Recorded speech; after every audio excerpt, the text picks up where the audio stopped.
సుమన్ టీవీలో మీ personal and business promotions కోసం కింది నెంబర్కి కాంటాక్ట్ చేయండి. చేపల కోసం వల వేస్తే ఆ జాలర్లకు షాక్ తగిలింది. చెరువులో వేసిన వల బరువుగా ఉండడంతో పంట పండిందిలే అనుకున్నారు. భారీగా చేపలు పడ్డాయని ఆనందంతో వల లాగారు. కానీ క్షణాల్లో వారి ఆనందం ఆవిరైపోయింది. ఇందుకే వలకి ఏం చెక్కిందో మీరే చూడండి.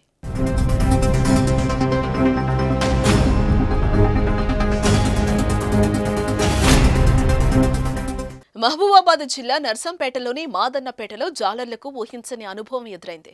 బుధవారం చేపల వేట కోసం వేసిన వలకు మొసలి పడింది. రోజులాగే బుధవారం కూడా మత్స్యకారులు చేపల వేటకు వెళ్లారు. చెరువులో వల విసిరారు. కాసేపటికి వల బరువెక్కింది. దాన్ని లాగడం ప్రారంభించారు. అయితే వల చాలా బరువుగా అనిపించడంతో జాక్పాట్ తగిలిందని అనుకున్నారు. అతి కష్టం మీద వలను ఒడ్డుకు లాగారు. తీరా వలలో సుమారు 30 కిలోల ఉన్న మొసలి వలలో కనిపించడంతో వారంతా ఒక్కసారిగా కంగు తిన్నారు. జాలరుల వలకు మొసలి పడిందనే సమాచారంతో భారీగా స్థానికులు అక్కడికొచ్చారు. మొసలిని చూసి దాంతో ఫోటోలు దిగారు. అనంతరం అటవీశాఖ అధికారులకు అప్పగించగా వారు ఖానాపురం మండలంలోని పాకాల సరస్సులో వదిలిపెట్టారు. నదులు, పెద్ద పెద్ద సరస్సుల్లో ఉండే మొసళ్లు ఇటీవల గ్రామాల్లోని చెరువులు, వాగులు, పంట పొలాల్లో ప్రత్యక్షమవటం ప్రజలను ఆందోళనకు గురి చేస్తుంది.